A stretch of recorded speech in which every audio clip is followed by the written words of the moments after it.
માં કળિયુગનો પૈસો એવો છે, ભગવાન મહાવીરે બાકી ગયા છે અને કૃષ્ણ ભગવાને બાકી ગયા છે. આ કળિયુગ આવશે પાંચમો વારો, એમાં શું બનશે? તો કે કળિયુગનો પૈસો એવો છે કે આપણે લાગે કે બહુ પૈસો આવશે એટલે બહુ મજા આવશે, બહુ શાંતિ થશે, બહુ સુખ મળશે. પણ આ કળિયુગનો પૈસો એ શાંતિ ના આપે. એમાં વળી કાળા બજારનો 2 નંબરનો હોય તો વળી રોમે રોમે કડતો જાય અને જતોય જાય. પાછો જાય ખરો ને પાછો કડતો જાય, કરડી કરડીને જાય.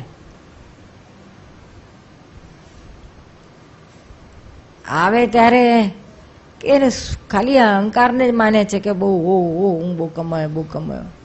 પણ આપણે પૂછે કે તું કમાયો પણ તે વાપર્યા કેટલા?